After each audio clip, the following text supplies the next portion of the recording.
Hello and welcome to episode 3 of the Cover 4 NFL podcast presented by Football Alliance.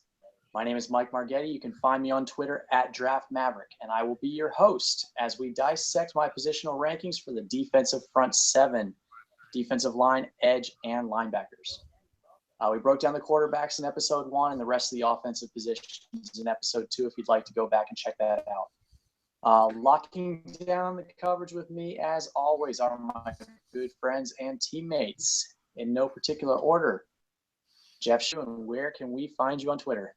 Hey, Mike, doing great. Once again, Jeff Schmidt9 is the Twitter handle. Check me out.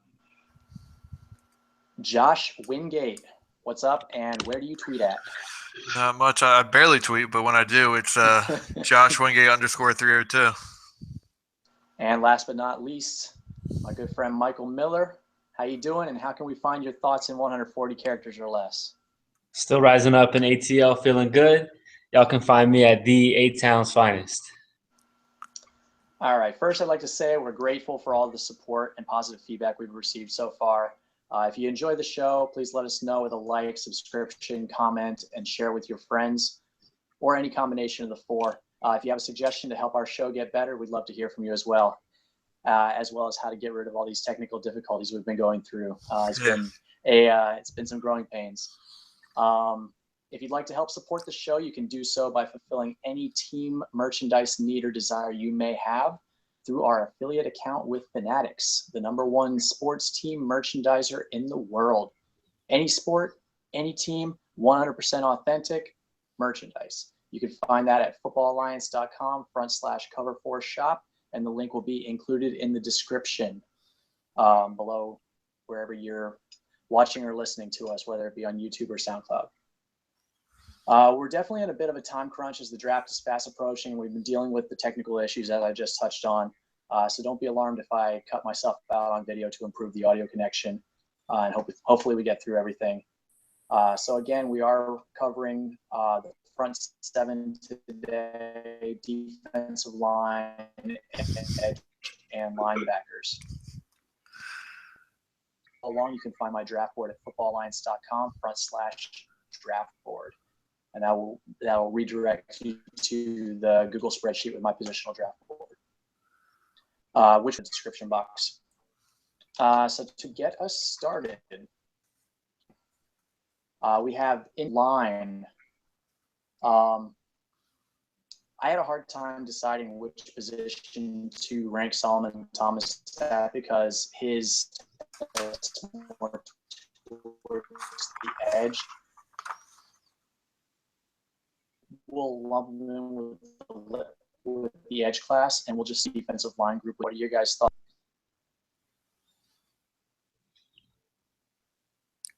I'll go first. As far as Solomon Thomas goes, I think he's either a 3-4-5 technique or a 4-3-3 technique. I think he's going to have to gain a little weight to do that.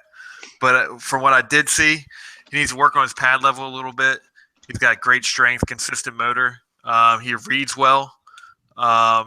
He engages and then slides down to stop the run. But I don't see him being a left defense end or an outside player on the line. I just think he's going to have to slide in, at least on the 4-3. Yeah, I'd like to see him on the line as well. Definitely, like you said, has a great motor, excels against the run. I love him in that aspect. I would definitely like to see him put on some weight, but we've seen guys like Aaron Donald be able to not be as heavy as some of the traditional defensive tackles and be able to excel. I think he could definitely do that. He definitely rose throughout the draft process. I don't know particularly if he's going to go number 2 to San Francisco. I actually have Jamal Adams going there at number 2. But whoever gets Solomon Thomas is going to get a guy that is going to give his all every single down. Miller? I'll just tag on to what they said. He's a high motor guy. Absolutely needs to be in the line. He's not going to be a guy that needs to be out in space and in coverage. Definitely needs his hands in the dirt, get grimy play after play. I like him, though. He's a good player. Yeah, I totally agree. I don't see him as a space player, but he does have the athletic ability to do so in small doses. I wouldn't play him there regularly. I like him as a 4-3 defensive end most that can slide inside on or as a 5 tech in a 3-4 front. So we touched on Solomon Thomas as an interior defensive lineman. What are you guys' thoughts on Jonathan Allen, who I have ranked just behind him? I love Jonathan Allen as well. As we've talked about previously, his ceiling may not be as high as some of the other guys, but I think he's going to step right in immediately and be an impact player along the defensive front. A team like Cincinnati, I think, would be awesome if he fell to them. He could play inside, could also play outside, spell Michael Johnson. Any of those guys who could come inside and spell Geno Atkins or play alongside Geno Atkins in the 4-3.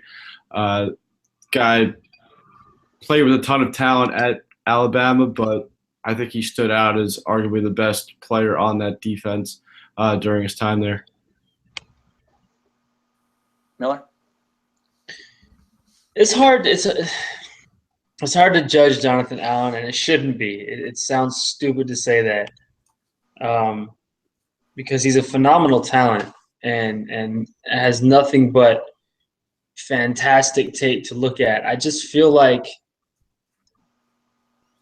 there's a lot of other things that I know you're going to touch on, but I just feel like Alabama defensive linemen and Alabama cornerbacks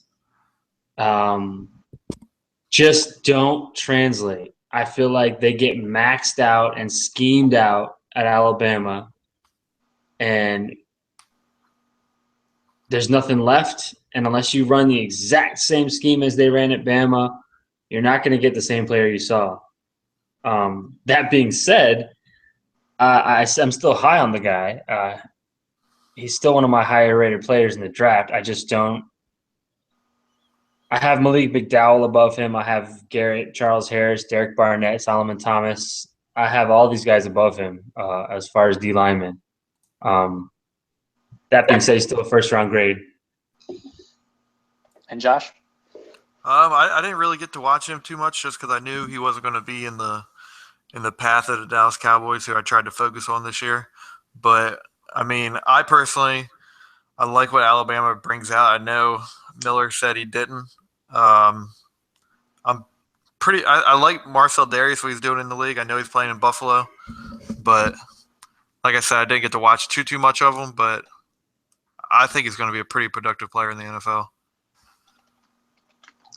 Yeah, I mean, with Jonathan Allen, he's as far as his technique and his motor, but he's a pure tweener. He has the athletic profile of a defensive tackle, but he doesn't have eyes necessarily. Ability to really hold up full time on the edge. He doesn't have the explosiveness. I would prefer to see him in a similar type scheme as he ran in college, where he's able to play the 5 technique. Yeah. If he plays in a 4-man front, he would have to play a 3 technique. The shoulders are a little bit of a concern with the degenerative shoulders, the arthritis, whatever you want to call it. But I don't see that as a short-term problem. He played with it. He's been fine. He's a high motor guy. He's a high character guy. I'm just not sure that I see that elite athletic ability that would really make me want to jump on him in the top 15. But I definitely see him in that mid-first round to maybe even slipping a little bit. I don't see him slipping past 17 at Washington, though. Since we went over Solomon Thomas as an interior defensive lineman, I guess my third interior defensive lineman would be Chris Wormley from Michigan, about the Michigan Wolverine. We'll start with Miller this time. You got anything? Yeah, I like Chris Wormley. I feel like he's a fantastic high motor guy. He's got a great all-around game. He can play the run. He can also provide some pass rush. In certain ways, he reminds me of one of my older favorite players in Daryl Tapp. He's my third-rated defensive tackle. I currently have a second-round grade on him. I like the guy a lot. Jeff? No, yeah, I like him. He was a 3-year starter during his time there. Definitely has the size and athleticism to potentially contribute right away. I don't have him as highly valued as you do. I actually have – let me go back to my I have Malik McDowell and Dalvin Tomlinson a little bit higher than Chris Wormley, but I definitely have him in the second round. Definitely think he could be a legit starter in the NFL, probably year 2, year 3. Yeah, I mean, the big argument that you could make is between him and Malik McDowell, in my opinion. I have McDowell a lot lower than most because of his football character concerns. But I mean, Wormley, he's a rock. He's rock solid. He played outside on the edge a lot at Michigan. I like him more inside, or again in that 3-man front as a 5 technique. I think would be his ideal position, or as a 3 technique, very similar to Jonathan Allen. But he actually tested very, very well for his size, better than I expected at the Senior Bowl. He was just a rock solid all week. I think that he's another guy that if Jonathan Allen is off the board, I could see him going as high as 17 to Washington, because they really have some deficiencies. I know that would be high, but I mean, did you guys see how well he tested? This dude ran in the 4.8s at just under 300 pounds. No, yeah, he was great. Yeah, and I think he had a sub 7 3-cone drill. Like he really blew it out. In the comparison between he and McDowell, I trust what I'm going to get out of Wormley more than I trust out of McDowell, even though McDowell is the better, has the higher upside. But my number 4 interior defensive lineman is actually Dalvin Tomlinson, who Jeff just touched on. I dive into that a little bit deeper. Yeah, I definitely just see him as kind of a run stuffer. I don't really see him as anybody that's going to be able to rush the passer, kind of like a Jonathan Hankins type almost. I don't think he's as big as Jonathan Hankins, not even close, but I could definitely see him stepping in and plugging run holes up the middle.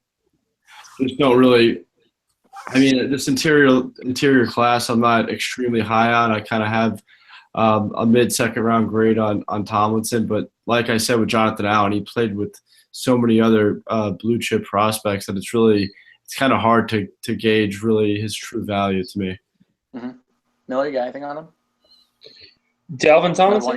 Another one of your Alabama trenchmen. Yeah, Dalvin Tomlinson. No, I actually kind of like Dalvin Tomlinson. He's my 10th rated interior lineman, but he still has a 3rd round grade. I mean, I can't bring you higher when you're one dimensional. But that's fine. I mean, if that's what a team needs, he'll provide it. It's just if all you do is stop the run, as Jeff alluded to, which is the case, I can't value you more than the 3rd round, and that's where I have him sitting right now. But he's a good player. See, I see a little bit more out of Tomlinson than you guys do, obviously by my rankings. But he shows a lot more burst than you would expect out of him. I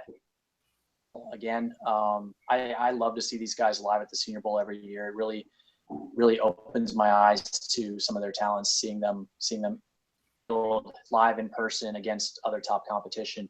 But he showed off a great burst. I think he's got a little bit more there than he showed at Alabama as far as a pass rusher. I love his wrestling background. I love his motor. I love his character. The only concern that I really have with him, like I think that he's rock solid all around, but he has 2 previous knee injuries that give me a little bit of hesitation. The next guy I have is another guy that I saw live at the Senior Bowl. Another guy that opened my eyes, Joby, the defensive tackle from Charlotte. Yeah. Have either of you guys watched him? Absolutely. I love that kid. That's one of my biggest sleepers of the entire draft. There you go. I haven't watched too much on him. I've definitely heard some good things about him. But like I said, I haven't watched too much on Larry. Larry Obi-Wan Gajobi. Yeah, go for it. I mean, I'm not sure how to break him down exactly. Other than the fact that he's the typical small school kid that works hard, blah, blah, blah, blah, blah, I think he showed a lot more explosiveness and first step ability than anyone expected out of that train when he walked up.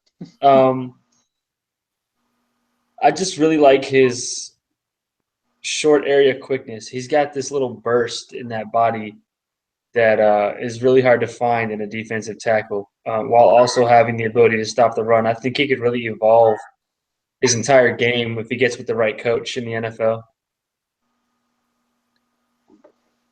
Yeah, absolutely. I'm there with you on Ogunjobi. Again, just a small tick down from Tomlinson. I have them both graded in the mid-second round. For me, again, you touched the quickness off the line. He's a better run defender than you really think, and he's an ascending player in my opinion. That's only going to get better with NFL coaching. Exactly. My next interior defensive lineman is Malik McDowell. I'm just really concerned about McDowell's football character, as I mentioned earlier. Like, all the ability in the world, he's the top 10 physical talent in this draft. He's young, mature. He said so much in interviews, especially at the combine, where he basically just said, didn't listen to the coaches. I didn't feel like they were scheming me properly, so I just did my own thing, and eventually they just came around to it. And that's a terrible thing for me to hear. He just basically mailed it in once they started losing, didn't give any effort, and especially for defensive linemen, I need a guy that gives effort. What do you guys think on McDowell? Yeah, I could potentially see him maybe playing defensive end instead of even tackle, potentially. I believe he's just under 300 pounds, so I could definitely see him going outside maybe and trying to rush the passer. But you nailed it with that commentary right there. I mean, once you hear from the coaches that he mailed it in, it's just that's red flags all over the place. But you really get excited when you see him on tape doing some of the things he was doing earlier in the season, and you feel like if you're a coach, you can get the best out of him. If you have a guy that could get the most out of him. I don't know. We'll see what happens with him. I love McDowell, man. I feel like I understand what you're saying, and he's a very arrogant guy, but I kind of like that about him. And I feel like a team that would be drafting him knows how he is and would let him shine exactly how he wants to shine. I kind of liken him to Ezekiel Ansah.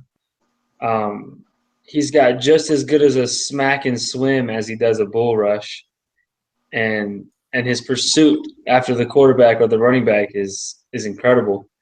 He really reminds me of Ansah when you throw on the tape, and I could see him playing all along the line, like you said, Jeff, as well.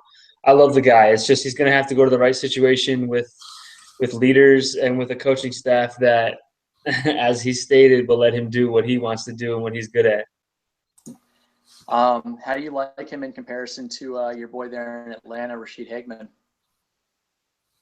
As far as the work ethic and the issues? Yeah. I mean, Hagman was a guy that coming out had a ton of ability, but he's never really been able to put it all together. Right, and I feel like it's almost identical. It's a very similar situation. It's just, and it's exactly what we're saying. He wasn't doing anything with Mike Smith and that whole coaching staff, and then DQ comes along and he finally starts to evolve and find a role. So it's the same situation for McDowell. He's going to have to go somewhere and he should go somewhere where the coaching staff understands how he is and what he's capable of and can bring it out of him and let him just cut him loose. Yeah, so got Hagman in the second round, or was it late first? I think it was second round, right? Yeah, and also similar to Chris Jones last year out of Mississippi State, who went to Kansas City in the second round. I mean, McDowell can be as good as Mario Williams. He can be as good as Albert Haynesworth back in the day, but he can also be as bad as those guys. When he just doesn't want to give effort, he just disappears. Super boomer bust prospect. He's probably the epitome of a boomer bust prospect to me. Any sleepers at the position that you guys like? Obviously, the guy from Villanova, excuse me if I pronounced the name incorrectly, Tanoa Kapasan. Is that correct, Mike? Tano Passagno. Passagno. I'm sorry. I apologize. But he could definitely be a guy that would be a steal maybe in the third round. Kind of raw, kind of compares to JPP in a sense. I'm not going to fully compare him to him, but JPP was a one-year kind of wonder coming out of USF, and this guy kind of fits his body type in a sense, so I would definitely go with him. Yeah, I could definitely see that. Miller, you got anybody sleeper? Yeah, other than Larry Obi-Wan Gajobi, The other defensive tackle that I had as a sleeper was the guy from UNC, Nazir Jones. Okay. You want to expand on that? I mean, I didn't really have anything prepared for him. I've watched a lot of tape on him. I watched him at the combine, and I just like the guy's attitude and his work ethic, and he seems to have a solid head on with a great body of work. Gotcha. My sleeper is Grover Stewart from Albany State. Super out of nowhere prospect, but the dude is huge and super athletic for his size. I think he's 340 pounds. And I think there was actually a video that I timed of him running the 40 at his pro day. Shade under 5 flat. I think he officially got like a 5'1", but for 340 pounds, that's absurd. That's crazy. Before you move on, I actually got a sleeper for defensive tackle. Ryan Glass. Okay, I wasn't sure. I know I wasn't participating enough in the defensive tackle class, but Ryan Glasgow is going to be my sleeper. Love it. Like that. Yeah, I feel like he just plays with such a high motor. He can collapse the pocket. He's really good against the run. But my big thing is his high motor, and that's what's going to get him to excel at the next level. Yeah, I mean, I've seen most people have him in the later rounds. I actually have him as a potential 3rd or 4th rounder. And do you know who I compare him to? Buffalo guy. Yes, Kyle Williams. Very good. You nailed it. All right, so we'll move on to the edge players. To nobody's surprise, for once, my number 1 edge player is Myles Garrett. Whoa. Miller, you want to go first on that one?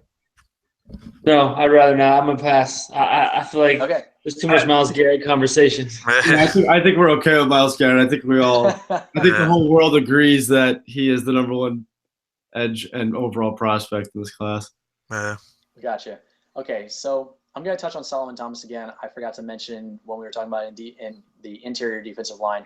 The thing that I love most about Solomon Thomas is just the upside. He's still so young. He's just a redshirt sophomore, and he's already 270 pounds.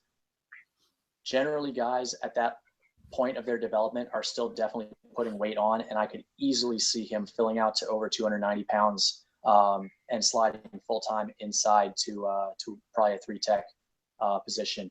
So, I mean, a lot of guys are concerned, he's only 270 pounds. He can't hold up inside.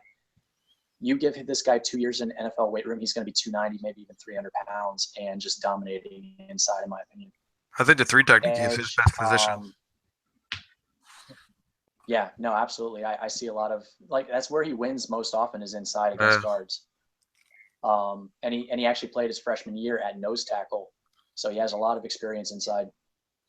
My number 2 edge player is a guy that has been mostly considered an off-ball linebacker throughout this process, and in doing so, people have forgotten how good he actually is on the edge, and that's Hassan Reddick. I do also list him as an off-ball linebacker, but Hassan Reddick has such a burst off the edge. He loves contact. He thrives off of it. He uses his hands so well to get off of blocks, and he just attacks the quarterback like nobody else. Who has some good things to say or bad things to say about Hassan Reddick? I love Hassan Reddick. I think he has I'd put him slightly below Myles Garrett. I think he has a relentless motor. He turns the corner well. He makes up for his inability with his motor. And his inability would be against a run. I think limitations. Yeah, I think he'll be drafted top 6, no problem. Yeah.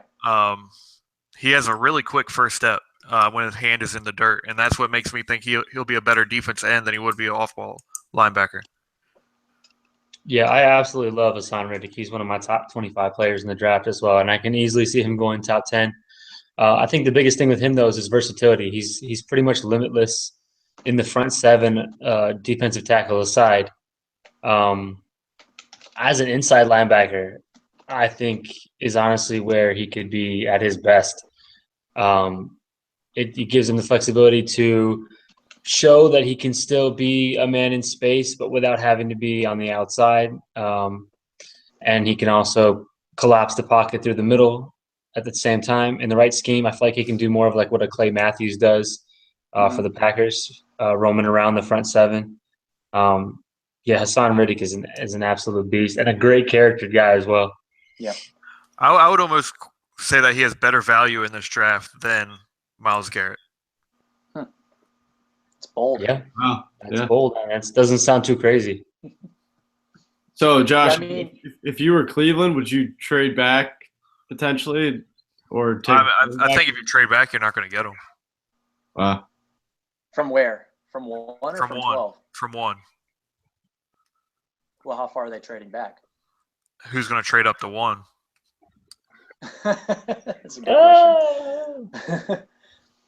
I mean, with Hassan Reddick, like I said, we're forgetting about how good he is on the edge. On the edge, I think that he could compare to a guy like Robert Mathis, who was a really undersized guy coming out of Arkansas A&M or something like that.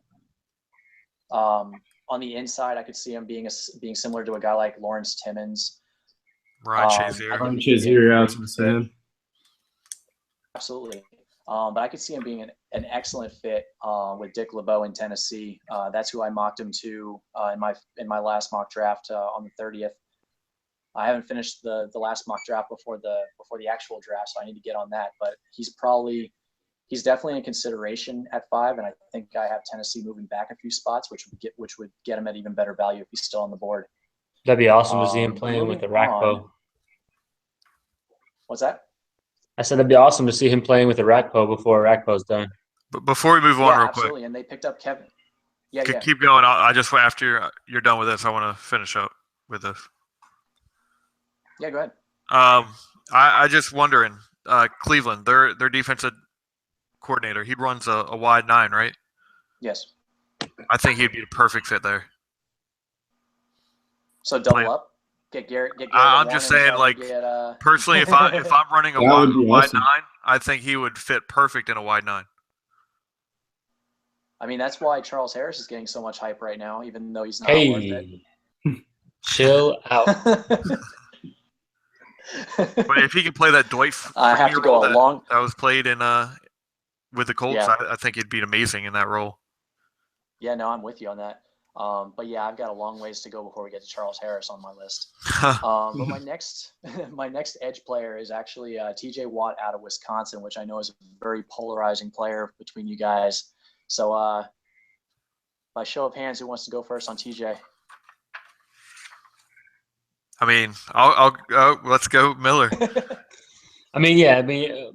His last name's Watt. So from that point on, you automatically expect greatness, obviously. And the kid is actually more explosive than his older brother. He's definitely the superior athlete. I'm not going to say he's the better player, but he's absolutely he's much smaller. Yeah. Oh yeah, absolutely. Yeah.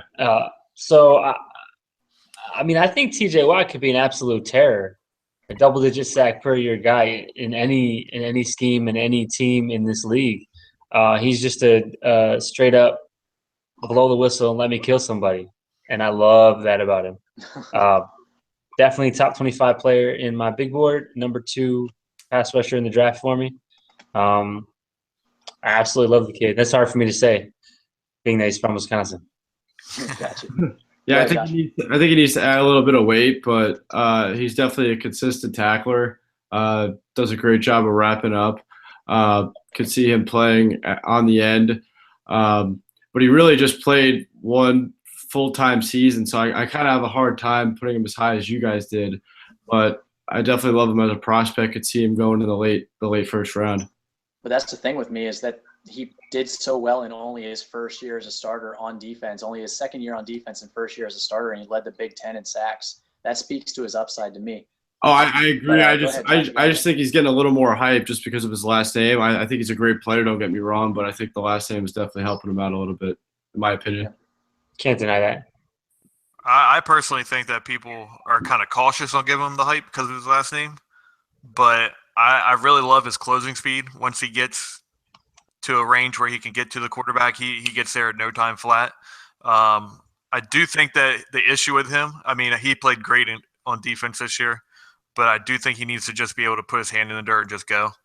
He had to worry too much about being in coverage, worrying about tight end coming where he was going to go. If he's able just to put that hand in the dirt and go, he's going to be unreal. He does need to add weight.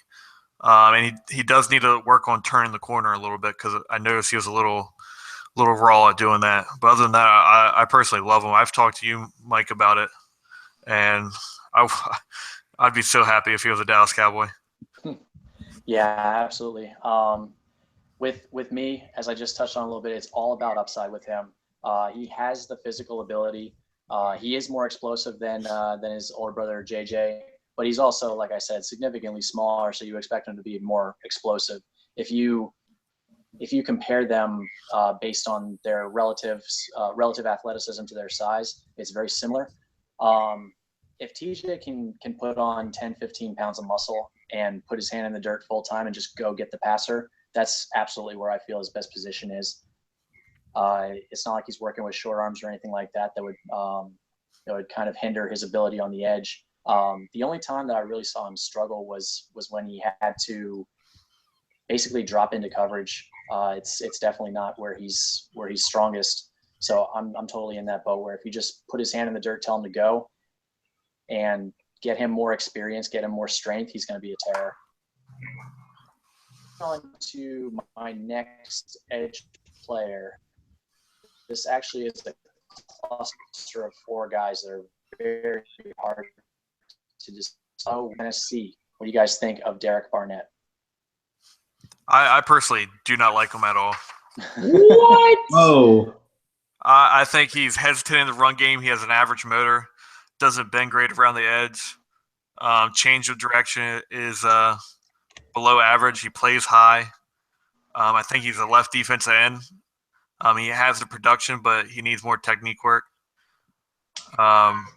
And he works more off of his athletic ability than he does his technique, because I was watching the Alabama game, and when he got his first sack, he just ran around the corner instead of dipping, and I just didn't like it.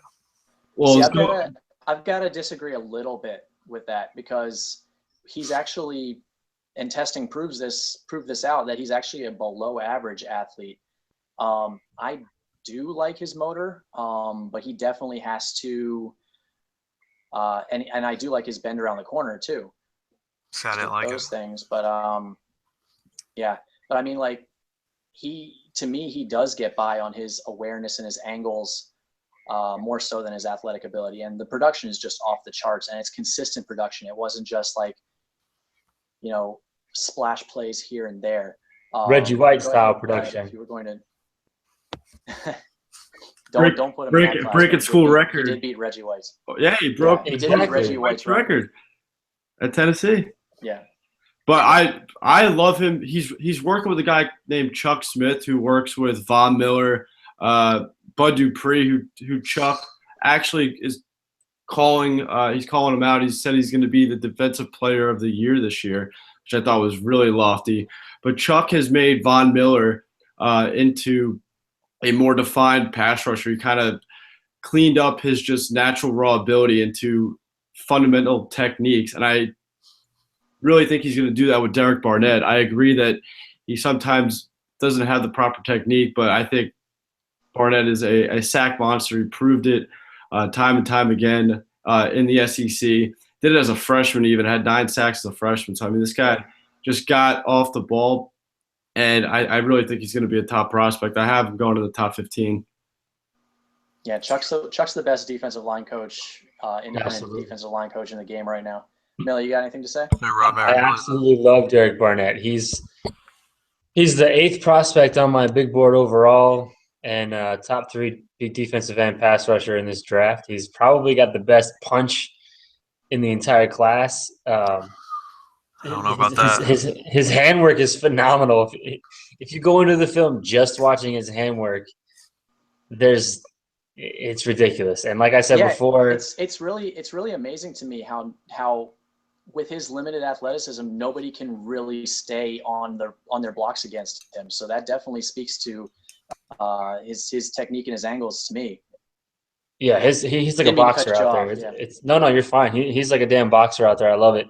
If there's any weakness, it's his pursuit. Oddly enough, once the initial rush is finished, if the play is still going on, he's not exactly the best at pursuit, and that's not to his motor. It's just once he gets through his initial attack with his TKO, if the play hasn't been finished, that's the only thing. But the guy is phenomenal.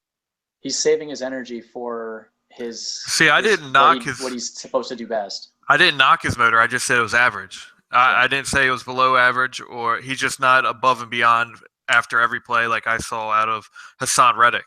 Reddick, it doesn't matter where the ball was. He was running you from behind, tackling. Yeah, just like Charles Harris. Yeah, I agree. Yeah. All right, the next guy on my edge list is Carl Lawson out of Auburn. What do you guys, who wants to start on Carl Lawson? I know Josh does. Oh, I love Carl Lawson. he personally, I mean, Hassan Reddick and Carl Lawson, if it wasn't for Carl Lawson's injuries, I think he'd be a top 10 prospect in this draft. He has the best dip and turn in this draft to get after the quarterback. And I mean, he's small. I think he's small. I know you're going to say he has a thick body, but he's what, 6'1", 6'2"?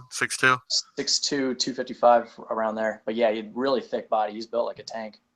But I just loved his athletic ability and his ability to dip and get to the quarterback. I think he's actually in the 260s. Let me double check on that, but go ahead and talk about him. He's a fantastic player. I have him as a first-round grade. I believe he's the 31st player on my big board. I just like his aggression. He plays nasty and violent, and that's how I want my defensive players. Yep. I love him. And like you said, he's got a fantastic first step and bend around the edge. Yeah, 261. Yeah, 261. Yeah, right. Yeah, right. Place. I'm sorry. What was that? That might have been me. No, I like Carl Lawson as well. I actually like Jordan Willis a little bit better in terms of rushing the passer, but I can definitely see Lawson being a back-end first-round pick. Yeah, for me, Lawson, as Josh touched on, the injuries are really the only concern with his game. He has a knee in his history. He has a hip.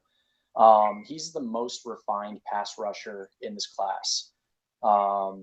Just the way that he uses leverage his hands. The dude just knows how to use his tools to the best of his ability. Because he does have short arms, he doesn't have the length out of a defensive end. I see him best outside linebacker, but he can definitely hold up at that. Does take me to my next edge player, which is actually Jordan Willis from Kansas State. Jesus. So since Jeff got us started on that, and Miller seems to have Charles Harris isn't on here. Okay. Well, Miller, don't be surprised if Jordan Willis is your guy in Atlanta. I wouldn't be. Yeah, I don't know if you saw this, but Dan Quinn worked him and Charles Harris out side by side, which I thought was pretty cool. Yeah. But this guy didn't get enough recognition, I don't think. His combine definitely helped him running a 4.53, which was just absolutely insane. Was a 3-year productive starter. Has an amazing motor. Definitely plays whistle to whistle. Just a super powerful guy. I think he definitely needs to get a little more creative in terms of a pass rusher. Definitely kind of outruns the quarterback in a sense. I see him getting upfield a little bit too much. But besides that, I think this guy can definitely develop very quickly and become a dominant force on the defensive line. I didn't watch Jordan Willis, so I have nothing to say on the man. I mean, Miller, what do you got? I definitely watched him, and I've seen all the connections he's had to the Falcons, and I'm cool with it. I like him. I have a second-round grade on him, a high second-round grade.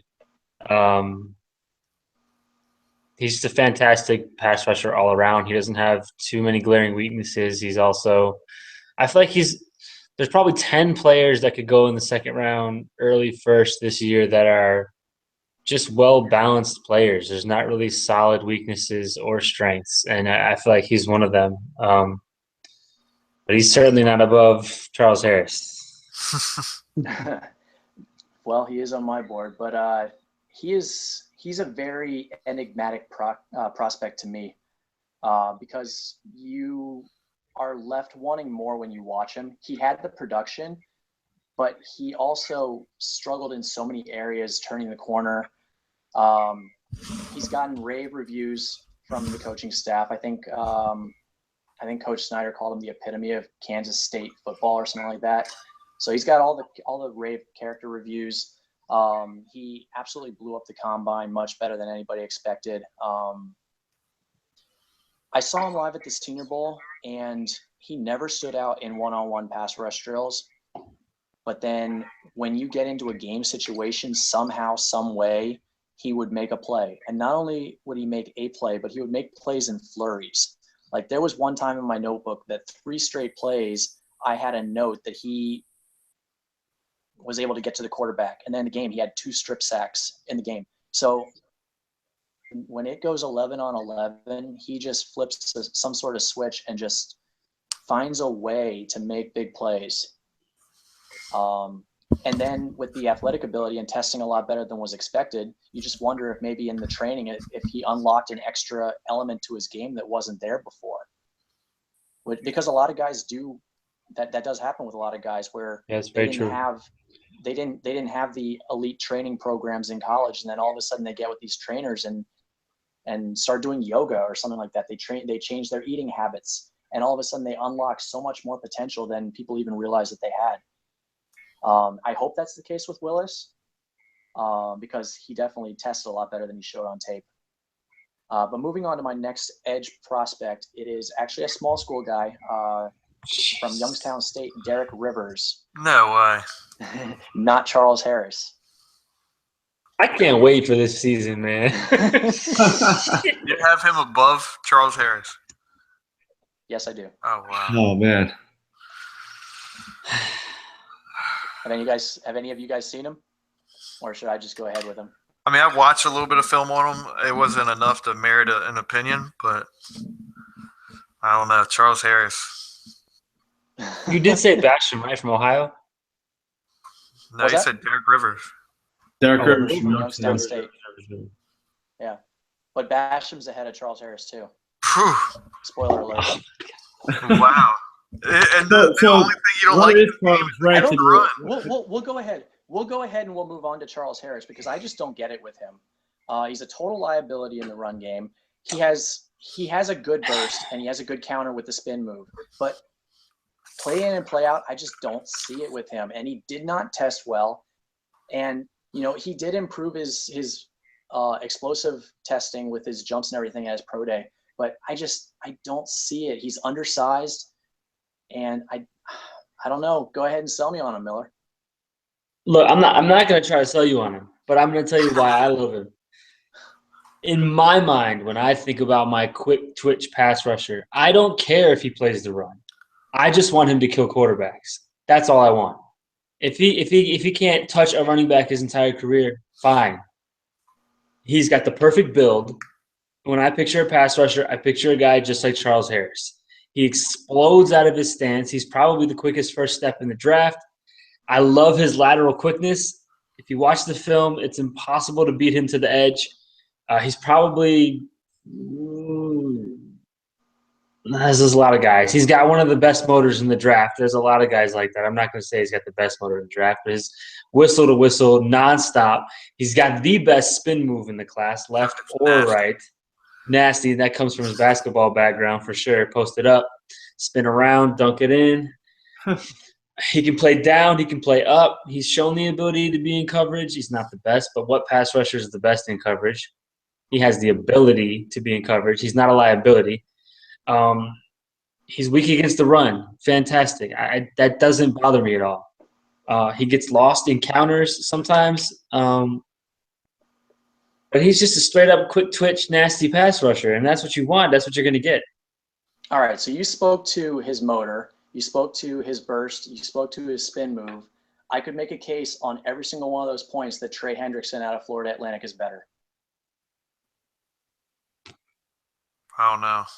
See, I don't see with Harris anything that would make me inspire me to take him ahead of Trey Hendrickson, who is another guy that I saw live at the Shrine game, and I love Hendrickson, and I have him in the second round.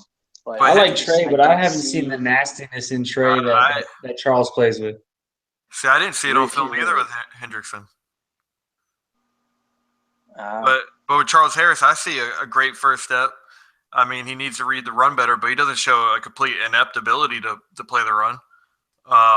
He has a really good punch. I think if he learned a power game, he would improve his ability to play the run.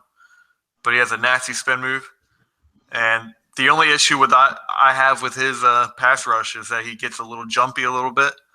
But if he was to just take it and go off, he's one of the best pass rushers in the draft, right next to Carl Lawson. Well, we'll get back on track since we jumped a few places, and I'll just fill in the gaps between Rivers and Harris. I have Tyus Bowser, Deshaun Hall, the aforementioned Trey Hendrickson, Taco Charlton, Terrell Basham. Oh, And you then have finally, Taco Charles Charlton Harris. above Charles Harrison or Charles Yeah. Harris. I do, but not in. He's not in the same mold at all. I have him as a strictly defensive end and maybe even a 5 technique. And then after Charles Harris, I have Takaris McKinley, who I'm not high on. I see him as a situational pass rusher only, outside linebacker. I don't think he can handle it dropping into coverage. I love his motor. I absolutely love the passion that he plays with. Don't get me wrong. But I don't see him. I don't see the technique, and I don't see the agility to really be successful on a down-to-down basis in the NFL. I think he's a pass rush specialist, and I don't think that there's value in that in the first 2 rounds. I have him in the 3rd round. What do you guys think of Tack McKinley? I think the injury concerns just with the recent surgery just scares me. I don't see how people have him as high as 15 where I've seen it. That doesn't really make sense to me. Like you said, the 3rd round kind of makes sense, but I think he's definitely going to go somewhere in the 2nd round. I think just like you said, his relentless motor is just going to make a defensive coordinator fall in love and be able to coach him into what they want to be. Go ahead, Josh. You were chomping at the bit. Yeah, I don't think he can put his hand in the dirt. As soon as he gets going, he just pops right up, and that's a big issue for me. And he just looked better pass rusher when he was standing up. So, like you were saying, you think he's just a pure pass rusher. I think he just might be limited to a 3rd down pass rusher. Yeah. On passing downs, he has a horrible first step when he puts his hand in the dirt, and his technique in general is just all out of whack, and it's awful. It leads me to, this is a really, really tough thing to say about a prospect, but I really question his mental processing ability to take coaching, because I know that the effort's there, and I know that UCLA has some pretty decent coaches. They pay their guys a lot of money to coach these kids, and he's just so out of whack. You wonder if he's ever been able to learn what they're trying to teach him. And there was a situation at the combine where he was the first person in his position group to go through the combine drills, and not once, not twice, but 3 times he messed up so badly on the drills that you just wondered if he was listening. I remember that. Yeah, Did they it's tell just, him to sit him out a couple times? I've never seen that. Yeah, I've never seen that. Like there was one drill where he ran 20 yards in the opposite direction of where he was supposed to go. I've never seen that before, and it's so hard. I remember that.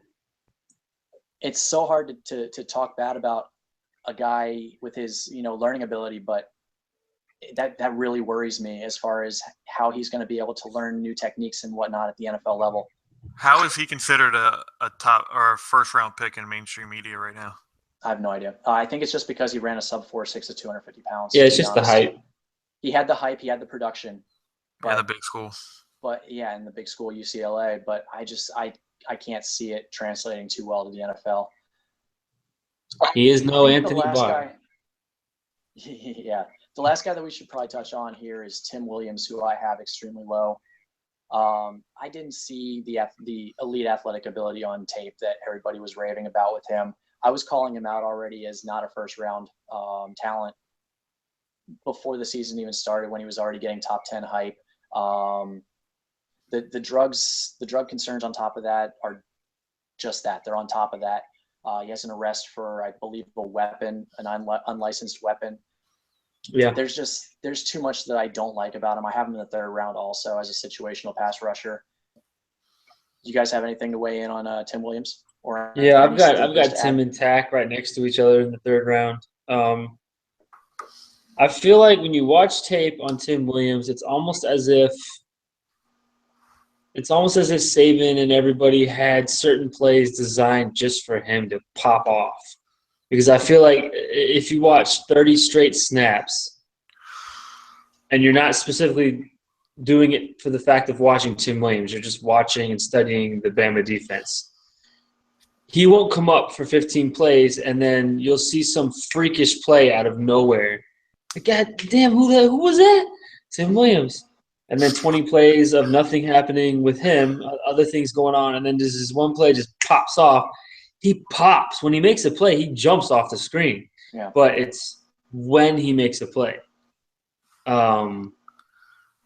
So I don't know how to take that. I don't know if it's his lackadaisical Randy Moss style approach, or if that's kind of how it was designed. But when he makes a play, at least I feel he jumps off the screen. But with all the issues and the inconsistency and the lack of consistent production through games, he's definitely borderline third round, borderline bottom of the second for me.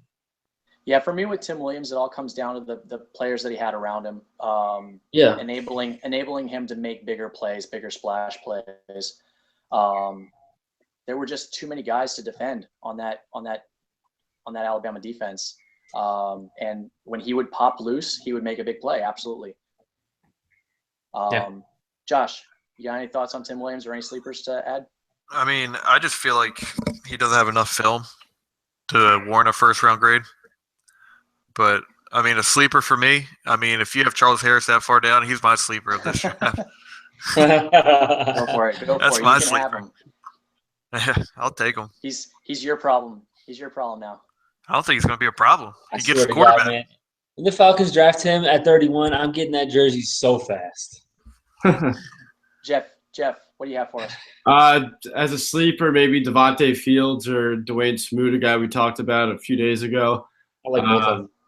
Yeah, both those guys, third, fourth round, could be electric off the edge. If a team doesn't want to reach for one of these guys high in the first or second round. Yeah, I'm not high on Devontae Fields. I don't even really have a draftable grade on him, to be honest. He's got too many issues for me. Between the issue that got him dismissed at TCU, very inconsistent motor. I don't really see. He only weighed in at 236 pounds at the combine, which was really shocking to me because I expected him to be closer to 250, 255. If I had to pick one sleeper, let's go with Keontae Davis. I love his game. The issue with him is that he has a back issue. I believe it's cervical stenosis with his neck, which is almost a death sentence for the NFL. But as far as the player that he was in college, I really loved his motor. I really loved his athletic ability. I liked what I saw a lot at the Senior Bowl. It's just really unfortunate that he has that neck and back issue, and definitely wish him nothing but the best in regards to that. But we'll go ahead and move on to off-ball linebackers. We're running a little bit short on time, so I'll get it started. We won't touch on Hassan and Reddick again, but if I'm grading him as an off-ball linebacker, he's still my number one. I'll go through my top 5 and then somebody that's ominously missing from it, and we'll talk about those guys, and then we'll call it a wrap on the show. But I've got Jared Davis, number 1, Zach Cunningham, number 2, Raekwon McMillan, number 3, and it's really close between Cunningham and McMillan. They're basically 2A. And at number 4, and then Ohio's Blair Brown at number 5. And missing from that list, of course, is Reuben Foster. So we'll go ahead and start with Jeff. How do you feel about that there? I mean, I am way higher on Reuben Foster than you are. He's still going to be in the first round. I mean, this guy just beats blockers with quickness. His hands are unbelievable. I think he does a great job of just shifting through some of the trash that goes on at the line of scrimmage to be able to wrap up would-be ball carriers. He definitely needs to try to. I mean, when he blitzes, he needs to diversify a little bit. He's kind of just runs in a straight line, but ultimately, I really like this guy. Is very rangy and is able to keep up with tight ends in the passing game as well. Go ahead, Josh, because I know that we have similar opinions on Reuben Foster. I need some support here. Yeah, I just don't like his film. I mean, on top of his film, he has the off the field issues, but on the film, I feel like he can't play at the weight that he needs to play at to be the player that everyone sees. He's either going to get hurt, yep, or he's going to just be too heavy to be that sideline to sideline guy. And I didn't see it on film. Go ahead, Miller. Man, I love Reuben Foster. I'm not gonna. I've said it so many times already. He's a top 5 talent. He should still go in the top 15, regardless of what's going on, and he will still go in the top 20. No, I still think he'll go somewhere like Cincinnati.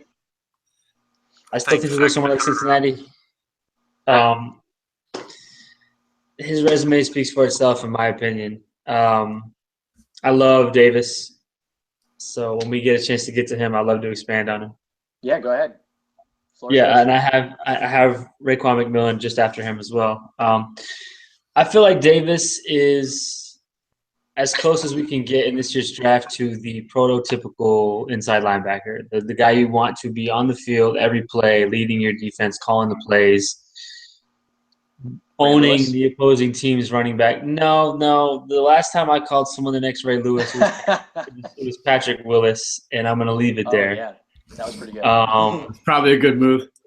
Yeah, I'm going to leave it there. I don't think he's on that level, but I love his tenacity. I love the way he attacks. The one that's kind of a downfall for him, though, in the way that he engages blockers. From what I've seen on some of the film, instead of knowing how to work his way past the blockers, sometimes he's so amped up that he just wants to get in their face and just run through them. Yeah.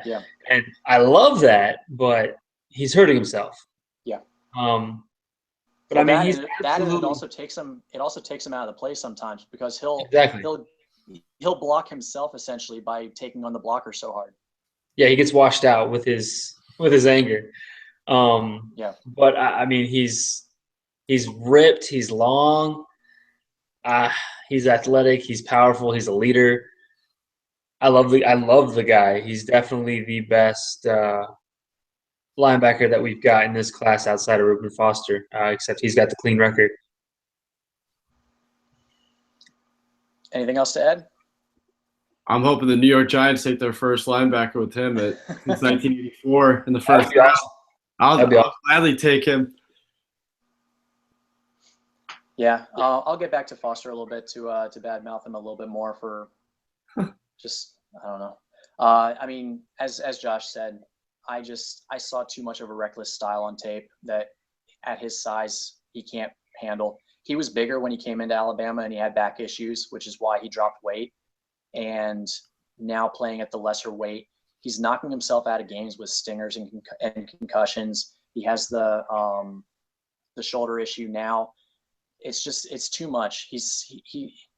Off-ball linebackers are similar to running backs in their shelf life, and I just don't see him holding up more than a couple of years with the style that he plays at, and that's not worth it to me to take in the first round. It's too much of a risk, especially when you add in all the off-field problems. I can't touch him. There's a lot of off-field issues. Yeah, there are a ton. It's too much. It's way too much for me. So we're gonna go ahead and wrap the show, unless anybody has any more last-second sleepers to get in at linebacker. Last second, stop disrespecting Deshaun Watson. Stop disrespecting Charles Harris. Stop the disrespect. I'm gonna shout a couple names out real quick for some sleepers that I like. I'm not gonna get into detail with them, but I really like Vince Beagle. I like Markwell Lee out of Wake Forest, Jordan Evans out of Oklahoma, Dylan Cole out of Missouri State, Jalen Reeves. Okay, I like everybody. Matt Milano, Boston College, Ben Boulware. You'll never find anybody that has more heart than Ben Boulware. Hardy Nickerson Jr. And Paul McGlure out of Arizona. I have to shout out to Paul McGlure. Great story, crazy story.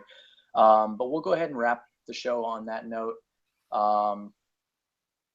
We'll pick it up again with defensive backs in the next episode.